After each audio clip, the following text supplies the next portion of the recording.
questioning. Twilight was among the first to get ready for the meeting with the Ebon Chalice. It had been a surprise when Sunset had returned without Fukin and with a Kanonis in tow, but Teresa seemed perfectly personable and even a bit excited to face Twilight. Not wanting to be rude, and perhaps give her a chance to learn more about Macridge and the people therein, Twilight had accepted and made sure the invitation was extended to as many of her friends as possible. That was all well and good, though given how Naomi had been glaring quite intensely at Sunset once Teresa left, there was more at stake than a simple dinner. Twilight had found a spot near the top of the loading ramp to wait, leaning against the hull of the ship as she watched the sun set on Macridge. The sun caught the edge of the mountains, casting long shadows across the spaceport that danced with every slight motion. Far in the distance Twilight thought she could make out the flickering light of fires against the darkened cliffs. A cool wind had swept down from the mountains, Twilight pulling her arms close to her chest to try and save off the cold. All she had for now was time to think. Even the arrival of someone behind her couldn't shake her from that. "It is not too late to back out, you know," Masha said, leaning against the other side of the entry. "No, that'd just look poorly on me," Twilight said, shaking her head and looking at Masha's. "I just feel out of practice, but I guess you already knew that. I've traveled with you for over 3 years. I like to think I know you pretty well." Twilight let out a small laugh at this, looking back out at Macridge as Masha's continued. "And not to put more pressure on you, but I imagine this will be far less daunting than facing the Ultramarines tomorrow. If I can survive a Primarch threatening to kill us all and evil robots, I'm sure a haul of Space Marines shouldn't be too difficult," Twilight said, hesitating as she tried to think of the right thing to say next. "But these new sisters, though. Circumstances allowed Naomi and her girls to open up to me rather quickly, but I'm not sure if I enjoy the idea of being put back on a pedestal of worship."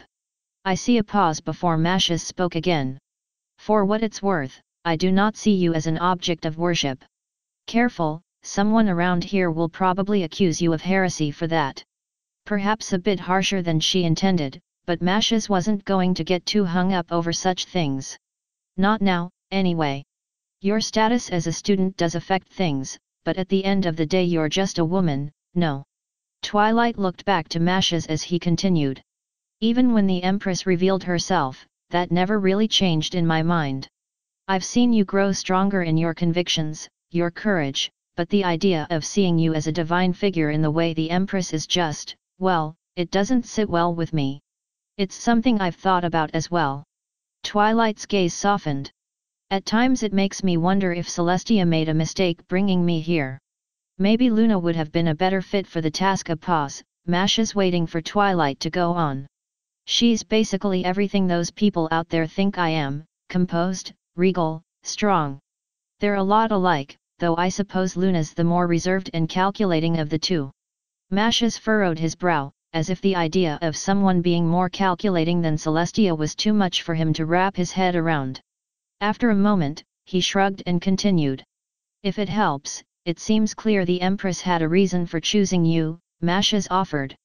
"I don't know your other princess, but ask yourself if she would have been able to do all that you've done here.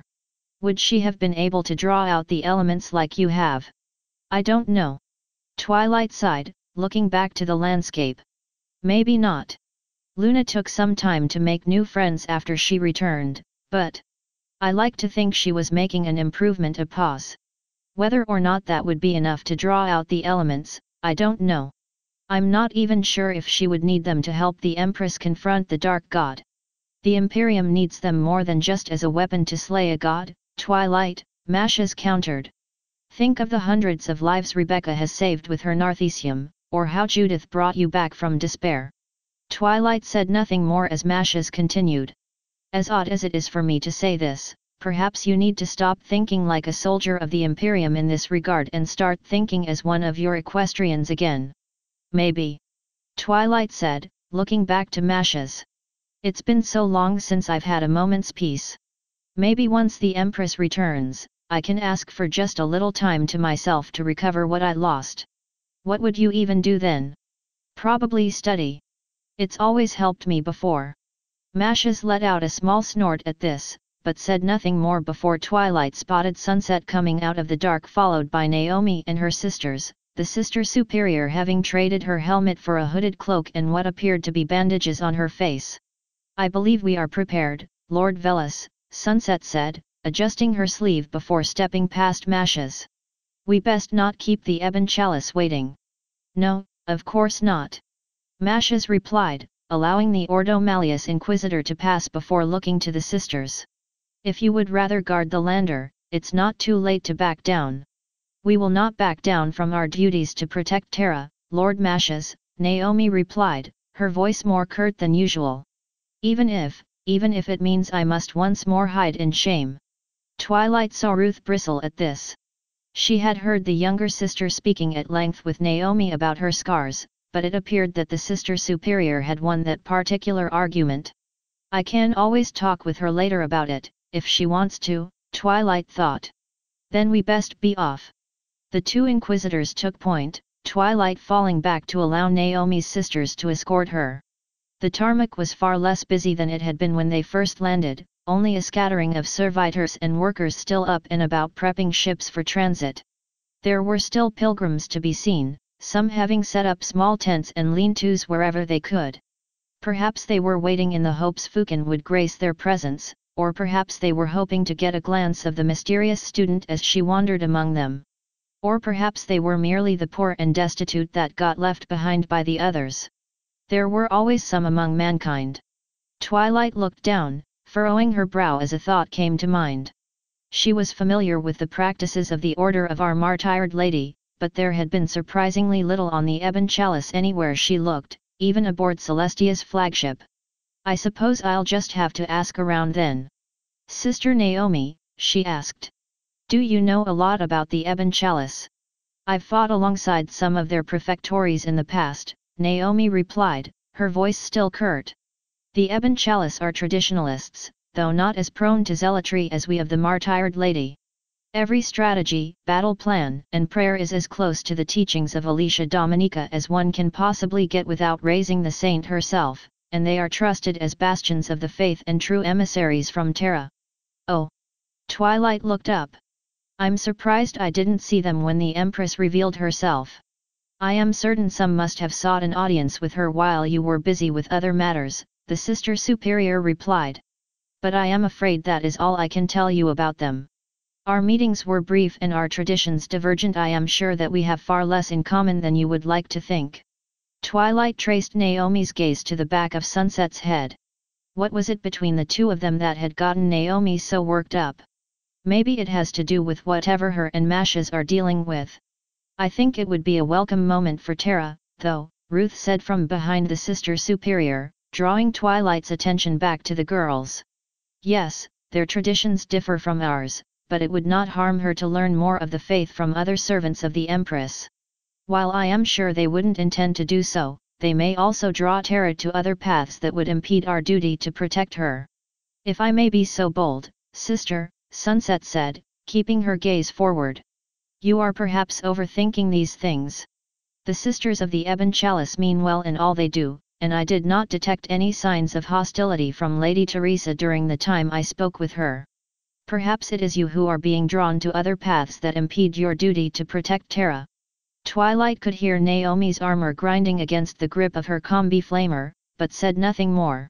Whatever was going on between the two would have to be addressed head-on, though at a later time, so the other sisters and Mashes weren't adversely affected.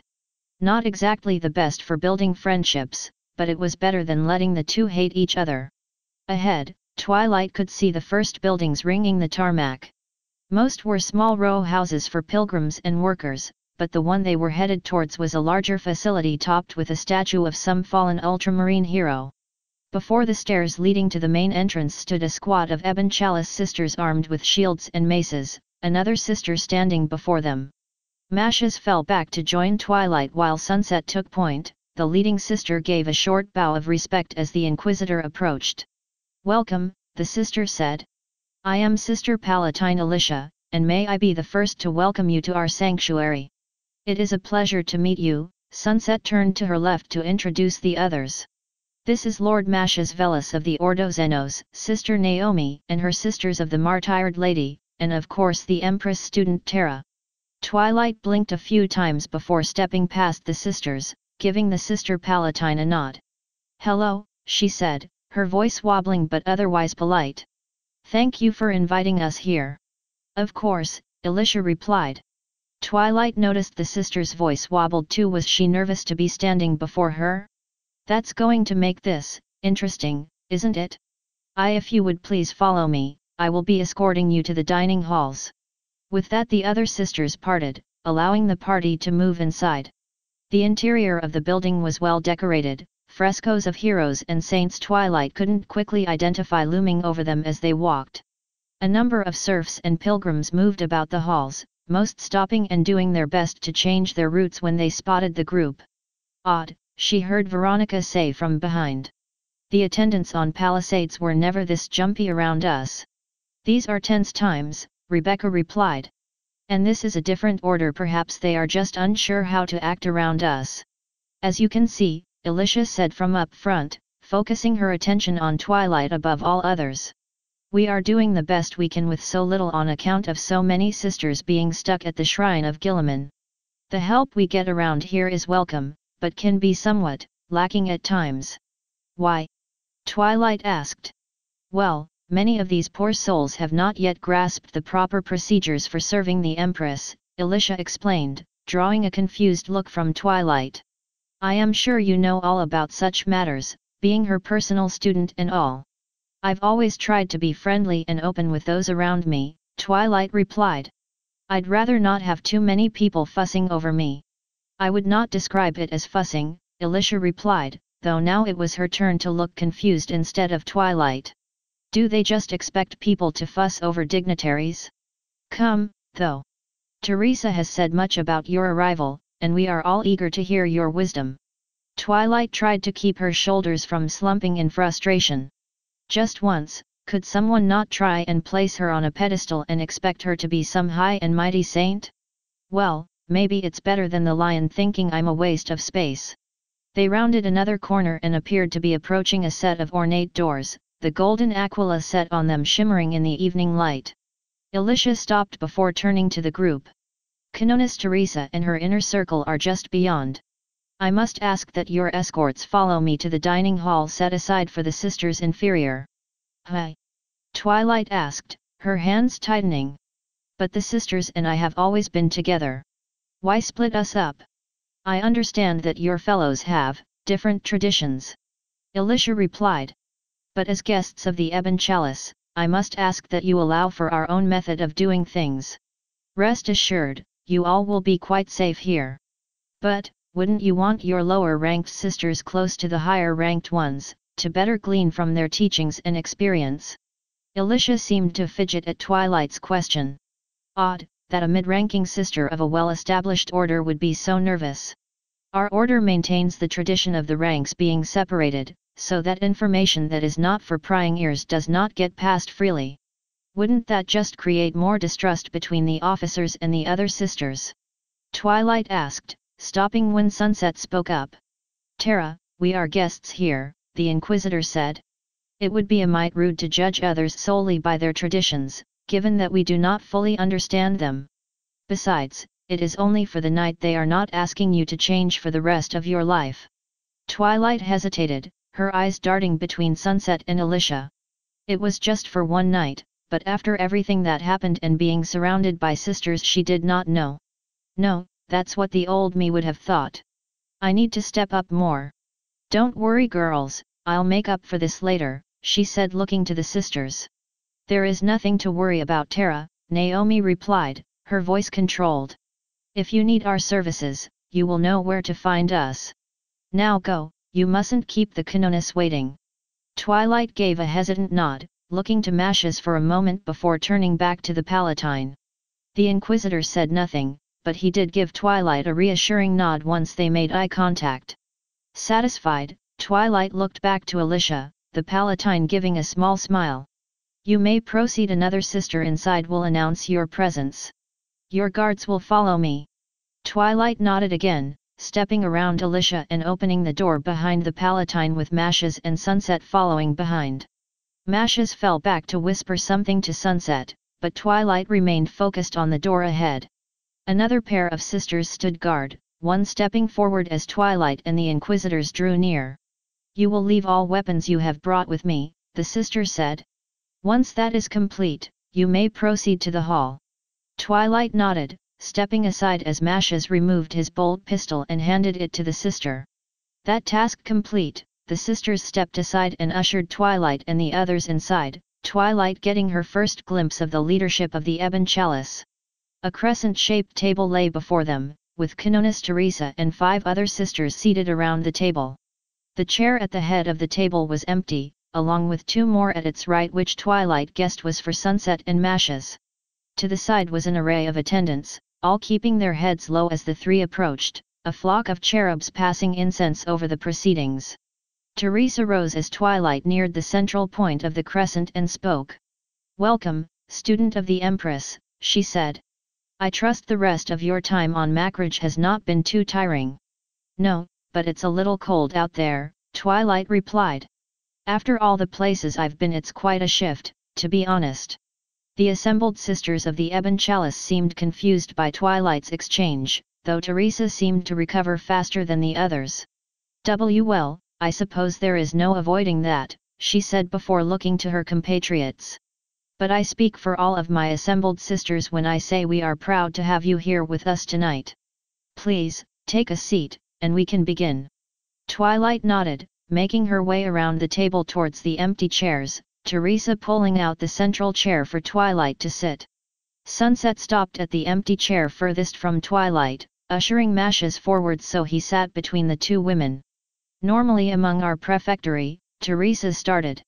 "The ranking member among our gathering will say a blessing before our meal, but as you are such an esteemed guest I would ask to do the honor myself." "Oh, of course," Twilight said, her shoulders relaxing before she continued. "Whatever you feel is best." Teresa nodded, taking the rosarios around her neck in a hand and turning towards some point in the room. Twilight traced her gaze to see what she was looking for, but guessed she was merely visualizing Celestia standing before her. Sunset appeared disinterested, while Mashes rested his chin on his hands as Teresa spoke. "Most blessed and glorious Empress," Teresa said, her words breathy as if Celestia herself had just appeared. "We thank thee, that your glorious student Terra has been delivered safely into our care. May all the saints that have guided her to our side be praised, for their wisdom and your blessing has not wandered far from her sight. Glorious Empress, it is truly wonderful that you have brought her here, and all of us lowly sisters are blessed that you would grant us this great honor in guiding and protecting her on her great quest. I really don't need more protectors." Twilight thought. It seemed like that would be the end of it, but Teresa seemed to have more to say. "Most gracious Empress, we thank thee that a bountiful harvest has been given to us today.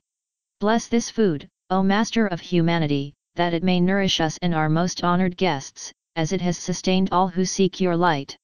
Gracious Empress, be with us if not in body then in spirit, for your wisdom outshines all that have come in this present era." With that she made the sign of the Aquila, taking her seat before signaling for the attendants to come and start serving. Twilight blinked, mulling over what she had just seen compared to what she had been used to with Naomi and her sisters. Sure, the sentiment was the same, but it seemed wordier than necessary. "I do hope you approve of the blessing and the food presented, young Terra," Teresa said, looking to Twilight as a serving of greens was set before them. "I do my best to make sure my sisters and I eat well, but I made sure that the best was prepared for your arrival." "Oh, thank you," Twilight gave a polite nod, but she did notice her left hand tightening for just a moment. "You really didn't need to do all this for me, though." "Nonsense. You are the Empress chosen, and after all that you have been through to arrive here on Ultramar I am sure you would appreciate some fresh food from Iox." "Well, yes." Twilight took up her fork, poking a few leaves before taking a tentative bite. Biting into the greens was perhaps the freshest bite of food she had had in. Twilight's soul dropped as she stretched her mind back, and yet she could not find a point after she had arrived in this universe that matched the taste and texture of what she ate today. I suppose she really does care about all her sisters. "Ah, but we have other times to speak of food," Teresa continued, jolting Twilight back to the present. What of your travels with the Empress? Perhaps there is some wisdom you have gleaned from her that you would be willing to share with the likes of us. What kind of wisdom were you hoping for? Twilight asked, one eyebrow raised in confusion. I mean, I don't want to say something that might offend you in some way. Anything from the Empress student could not be of offense to us, Teresa said quickly. I for one would like to hear of your exploits on Ryn's world, one of the sisters seated next to Teresa said. To fight alongside the forces of two primarchs against an enemy like the Tyranids is truly a great honor. I didn't really do much fighting, to be honest, Twilight said, taking another bite of food to ease up her anxieties. Maybe a little at the end, but compared to what some others went through I was practically a non-entity. The Empress had tasked her with finding a means of safeguarding the civilians of Ryn's world, Mashes offered from his spot. The sisters seemed more focused on Twilight than the Inquisitors, though. From what some of the reports have said, you stood alone against a horde of warp spawn to protect the defenders of Ryn's world, a third sister added. Truly, an inspired feat worthy of the saints of old. Tell me, what drew you to perform such an act of defiance against the great enemy? I just did what I'm sure anyone else would have done if they were in my position, Twilight replied, her voice noticeably sharper. I'm no one special, really just a girl who wants to see the Imperium lifted higher than it was before. This did seem to silence the sisters for a moment, and Twilight could hear Mashes shifting in his seat next to her.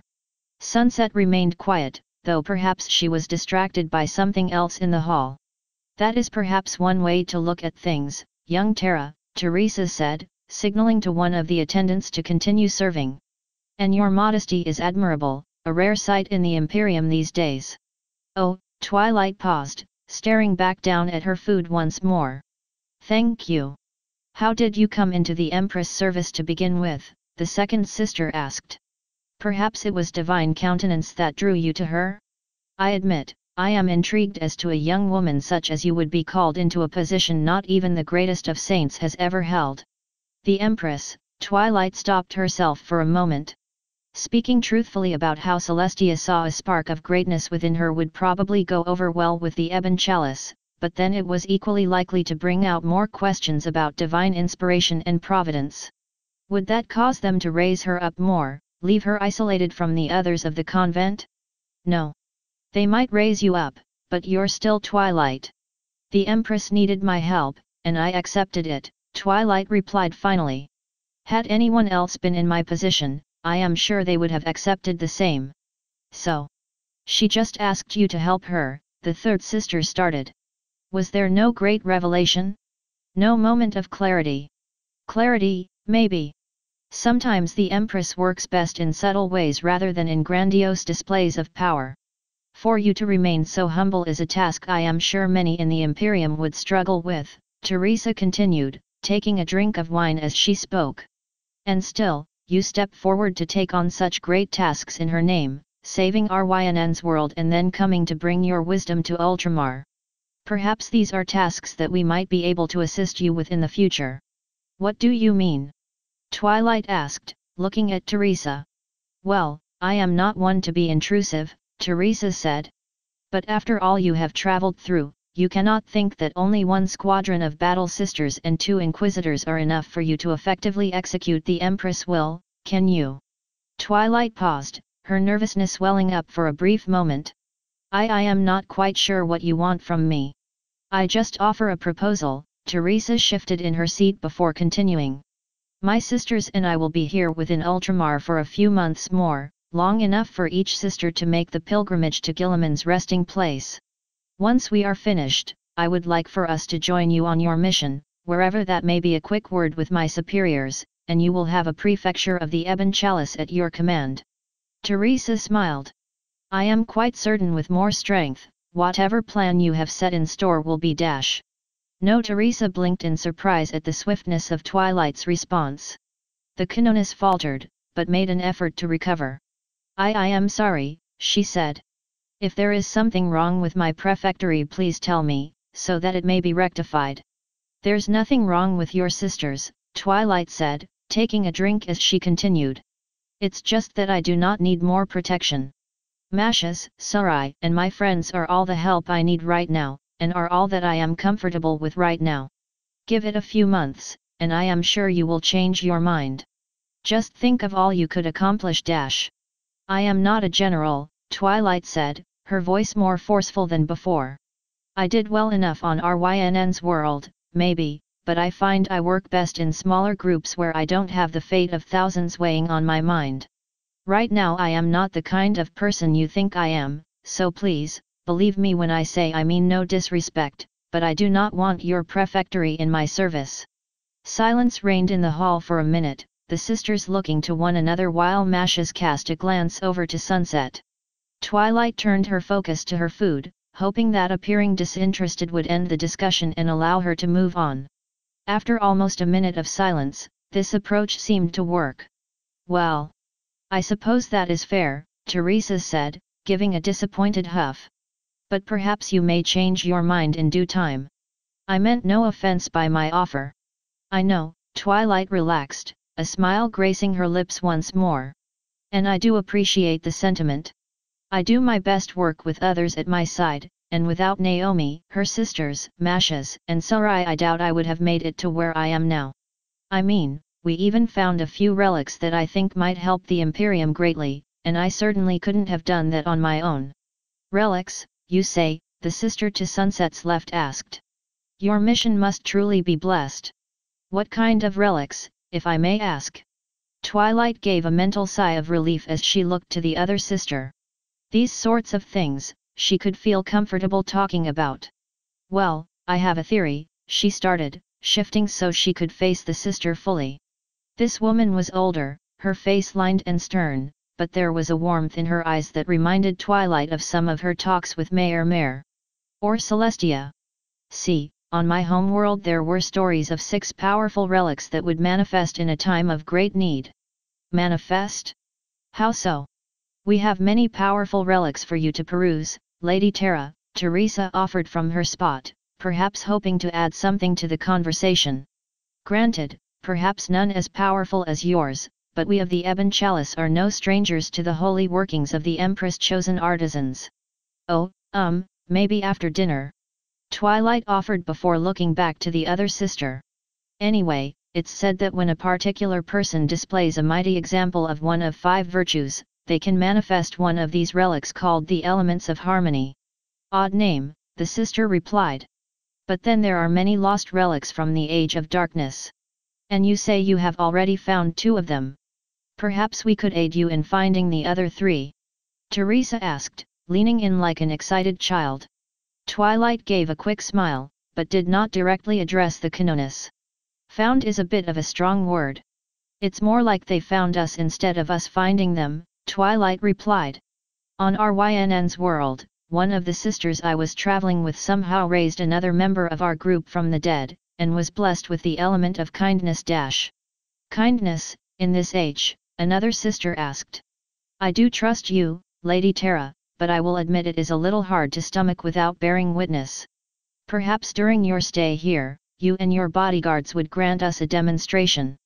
I can certainly arrange for that, if you would be honored to do so, Lady Tara. Twilight's smile strained. Teresa was trying her best to help, no doubt, but there was trying to be friendly and then there was forcing the issue. Pinky terrorizing a number of newcomers to Ponyville had helped her recognize the differences between the latter and the former quite well. Maybe some other time. We need to speak with the Ultramarines about a few things first before we can do anything else. This seemed to disappoint the Ebon Chalice sisters, but some did seem to accept and return to eating and listening to Twilight speaking. As she talked, Twilight took a moment to check on her companions. Mashes seemed fine, happy even as he worked his way through the food presented. Of course, his eyes were darting about the assembled sisters, tracking the conversation as it moved from one person to the next. Even in a time of peace the Inquisition was always at work. Sunset, though. Twilight had never seen someone looking so miserable since Applejack returned from the equestrian rodeo without a first-place finish. Twilight wanted to ask why, but what could she say? Naomi's sisters had grown comfortable around Psychers, but talking openly in front of the Ebon Chalice might have raised concerns. Even if they didn't, would Sunset have actually said anything relevant, or just closed up and deflected? Twilight would get through to her eventually. For now, she just needed to settle in with the others. Naomi had never felt this tense since the day Canoness Diana had recommended her for promotion. She followed dutifully behind Palatine Alicia, keeping her gaze forward as she watched the hallways. The only other beings around them were servants and pilgrims, nothing to be afraid of even in the darkest of times, and she still had her girls with her. There was no reason whatsoever for her to be nervous about what was to come. And yet here she was, inwardly trembling like an acolyte being scolded by her sister superior. "We have been doing our best with what the local church has provided us," Alicia was explaining, leading them down a hall lined with statues of local saints. "I admit I have never had the honor of serving alongside the martyred lady, but I hope it is sufficient for your standards of purity." "It is not much different from Palisades," Ruth remarked from behind. "The people of Mackridge are devout and strong, true exemplars of faith in the Empress." "Oh, indeed. We have been asking them much about these halls, working to identify which saints are which so that the younger sisters do not fall into confusion." "How do you mean?" Veronica asked. "Surely these are local saints known to Ultramar and Mackridge. Have you heard of them outside of this realm?" "No, we have not," Alicia replied, turning down a less busy hall as she continued. "But many of the sisters on this pilgrimage are fresh from the Scola, still fresh in the training of our order. They ask many questions. Which saint is this? Does that saint align with the imperial saints? Surely you have all had similar questions during your training." "No. The Gracia convent has always made sure to distinguish between those of the martyred lady, those of the Imperium at large, and those of the local church," Ruth said, giving a dutiful smile. "It has helped us keep faith with our commitments to Saint Gracia and the Order, and not fuss over those worlds we may only visit in sparing moments." A good response as ever, Naomi thought. Alicia seemed confused by the logic, her face furrowing as she thought over what the younger sister had said. "It must be very confusing, having to juggle so many saints in your mind," Alicia replied finally. Naomi said nothing, though she did sense Ruth stiffen for a brief moment. "But far be it for me to judge a fellow sister. Come, we must meet with the others. I remember all the saints, thank you very much." Ruth grumbled, just enough that her sisters heard her but not enough to offend the Palatine. Naomi shifted her head enough to let Ruth know she was listening, a silent warning for her to behave and not allow the Ebon Chalice's traditions mar her own faithfulness. They continued down the hallway for another minute, their conversation dying down and leaving them with only the sounds of their footsteps for comfort. In a way, it was refreshing for Naomi, a moment of silence within a holy convent, alone with one's thoughts for the Empress and for the Order. Tara's company had been wonderful, but even a sister of battle needed some moments of peace and privacy. In some ways, it already helped with Naomi's reformed anxiety. They stopped near another set of doors. Unlike the hall where Tara and the Inquisitors had been taken, these were simple wood with only a few ornamental decorations. Another group of guards stood outside, watching the group as they approached. Alicia stopped before the door and turned to face Naomi and her sisters. "Those of our order who are not at the shrine of Gilliman are just beyond," the Palatine said. "As a safety precaution and a show of goodwill, I must ask that you leave your weapons with the guards at the door." Good then, that Tara convinced Judith to leave Frederick at the lander, Naomi thought before speaking. "We will comply, but for my peace of mind would you permit me to carry one weapon?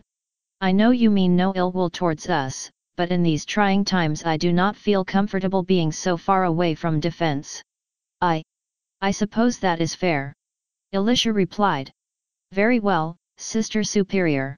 You may keep your bolt pistol with you during the meal." Naomi nodded, stepping forward and presenting her combi flamer and chainsword to the guards. One by one her girls disarmed, the sisters of the Ebon Chalice marking the weapons with a small seal to ensure they were returned to their proper owners. Once their weapons were stored away, Alicia turned and pushed the doors open, Naomi and the others following in. 10 long tables were arranged in the center of the hall, with a company's worth of sisters standing at attention around 4 of them. Naomi could only guess as to the exact organization, whether they were broken up by squad or ranks, but each sister of the Ebon Chalice stood in perfect formation, their vision not breaking away even as the newcomers arrived. Along the walls Naomi could see ranks of servants, some carrying platters of food while others carried supplies for cleaning and preparation. Another table was set at the head of the others, and here Naomi saw more of the ranking members of the preceptory other sisters Palatine like Elisha and a gaggle of ministorum priests scattered among them. They too stood at attention, not saying a word as Elisha led them to the center. The only one out of place was an old priest and his attendants, one of whom carried a smoldering censer and another a bowl of water. Elisha approached the old priest and gave a respectful bow. "Father Kerval," Elisha said as she rose. "I present 5 guests from the martyred lady, guards of the Empress most blessed student. Grant them your blessing that we may begin with our meal." "I welcome you, honored guests," the old priest said after he had returned Elisha's bow, stepping around the Palatine to face Naomi directly. "I am sure you have come a long way on your journey, and now ask that you permit me to grant you the Empress' holy blessing." "As you wish, my lord," Naomi said, giving the priest a respectful nod. Kerval nodded, turning to the attendant with the bowl and dipping his fingers in the water, stepping up to the sister superior before brushing the symbol of the aquila on her forehead. He repeated the ritual with each member of her squad, mumbling some prayer in High Gothic Naomi could not easily pick out. Once the ritual was complete, the old priest turned to those seated at the head table. "Our esteemed guests have been sanctified before the Church and the Empress, and may now join us in the breaking of bread," he said. Kerval then turned to Elisha before speaking. "Honored Palatine, you may show them to their seats. When you return, I will deliver the blessing." "By your leave," Elisha nodded before turning to Naomi. "You will be seated with Company 6. They are some of our more junior sisters. Perhaps your wisdom may be a great boon to them." Elisha led Naomi towards one of the tables, Naomi spotting that 5 seats had been left empty for them, 3 to the left and 2 to the right. Naomi took the one closest to the Ebon Chalice sisters on the left, Ruth taking a spot across from her with Judith while Rebecca and Veronica sat to Naomi's right. A simple procedure, but Naomi did notice a small ripple of surprise among some of the sisters to her left. Did they perhaps spot her injuries and react to that? Naomi only wished to draw her hood further over her face if that was the case. Elisha took her spot at the head table, and with that taken care of, Father Kerval turned to the group at large. "Let it be witnessed that when those of the ecclesiarchy are gathered, there the Empress is with them. Let us not put to shame her holy presence, or the presence of our esteemed guests here tonight. Blessed Empress, guide us as we stand against the dark, and let us not to lose focus on that which you have commanded us, that we may do our mission to bring death upon your foes, whether they be the alien, the mutant, or the heretic.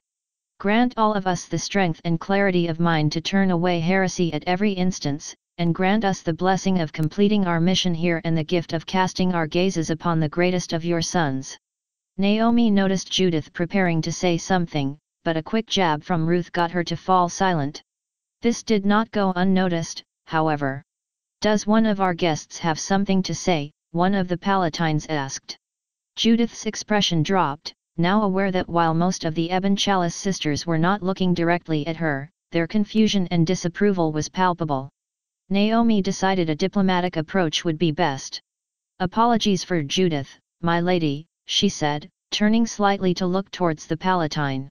"She is often overcome with emotion when in the presence of the Empress chosen, and despite her discipline it has occasionally slipped through. She meant no offense." Judith and Ruth looked surprised at this, but said nothing. After a moment, the sister Palatine responded. "There is no crime in showing devotion to the Empress, I suppose," the Palatine said before looking at Father Kerval. "Please continue with your blessing, Father." "Oh, of course," the old man replied, clearing his throat before continuing. "Blessed Empress, we conduct this meal and time into your hands. May we not grow weak in our bodies or souls, and may we continue to bring death upon the foes of the Imperium. May the Empress protect and guide us always," the other sisters replied. With the blessing said, Kerval moved with his attendants and took a seat at the central point of the head table, the sisters and other priests sitting down once he had made himself comfortable. Now sensing that things were opening up, Naomi looked to Judith.